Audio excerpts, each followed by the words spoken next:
For centuries, seafaring power defined nations.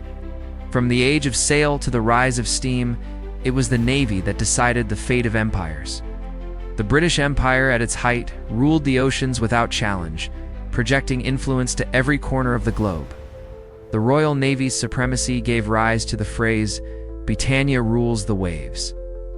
Yet as the 20th century unfolded, the dominance of Britain at sea slowly ebbed away, displaced first by the industrial might of the United States and later by global changes in shipbuilding.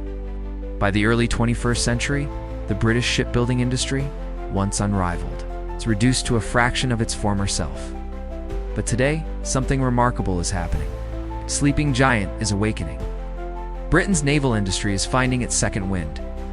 And at the center of this revival stands a warship that many believe could redefine naval warfare in the Arctic and beyond, the Type 26 frigate. This vessel is not only the cornerstone of the future Royal Navy, it is also becoming the chosen warship for Britain's closest allies.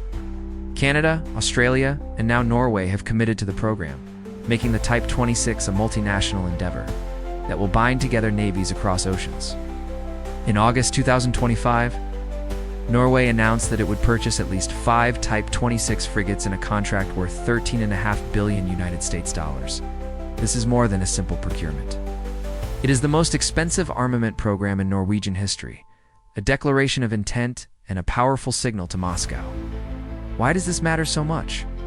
The answer lies in geography and strategy. Norway is a nation defined by the sea. Its jagged coastline stretches more than 63,000 miles if one counts every fort and island, making it the second longest in the world after Canada.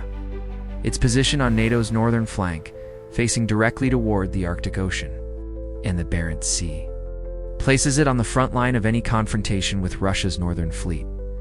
The waters of the Arctic are not just cold and treacherous, they are also strategically vital. Beneath the ice roam Russian ballistic missile submarines, the so-called crown jewels of Moscow's nuclear deterrent. To track and contain them is one of NATO's most important missions. The Royal Norwegian Navy has long been optimized for this environment. Its fleet is not vast, but it is carefully tailored for operations in narrow fjords, icy seas, and turbulent weather. The backbone of the force today is the Frigate Nansen-class frigates, commissioned between 2006 and 2011, supported by Skjold-class, fast attack craft, mine warfare vessels, and a robust Coast Guard. The Norwegian Navy punches well above its size. But in the face of Russia's increasingly capable submarines, these forces require reinforcements. That is where the Type 26 comes in. At nearly 7,000 tons and close to 500 feet in length, the Type 26 frigate is a formidable presence. It is a multi-role combatant, able to conduct a wide range of missions from escort operations to land attack strikes. But its heart, its true specialty, is anti-submarine warfare. The ship has been designed from the keel up to detect, track, and if necessary, destroy submarines in some of the harshest conditions on Earth. Its weapons include 24 vertical launch cells, capable of deploying both air defense missiles and long-range Tomahawk cruise missiles. Its sonar suite is state-of-the-art, anchored by the Thales S2087 towed array sonar, known as Captus 4, which can detect enemy submarines at ranges of more than 90 miles. Complementing this is the Ultra Electronics Type 2150 hull-mounted sonar. Together, they create a detection net that few submarines can slip past. The ship is also designed to carry an embarked anti-submarine helicopter, further extending its reach and lethality. But what truly sets the Type 26 apart is not its firepower or its sensors. It is its silence. Submarine hunting is a duel of sound. The first vessel to hear the other usually wins. To that end, the Type 26 is a masterpiece of acoustic engineering. Its hull has been sculpted to minimize flow noise. Every engine, pump, and motor is mounted on vibration dampening systems to prevent noise from reaching the water. Even the firefighting systems have been designed to avoid noisy pumps, using pressurized foam tanks instead. The result is one of the quietest surface ships ever built, a frigate that can creep through the ocean with the stealth of a predator. For Norway, acquiring 5 of these vessels is more than a procurement decision. It is a declaration of strategic posture. It shows that Norway intends not only to defend its own waters, but also to contribute decisively to NATO, its mission in the High North. The deal will also bring new infrastructure, including a covered docking facility in Harstad in northern Norway, to maintain the ships in partnership with British industry. This ensures that the vessels will remain ready for decades of service in Arctic conditions. The partnership with Britain goes deeper than ships. In recent years, London and Oslo have forged closer ties in defense and security. Formalized through a strategic partnership declaration signed in December 2024. This agreement emphasized joint operations in NATO, particularly on the northern flank, and highlighted the need to counter hybrid threats and protect subsea infrastructure. Norwegian and British forces already train together regularly, including joint marine exercises and coordinated anti-submarine patrols using P-8 Poseidon aircraft.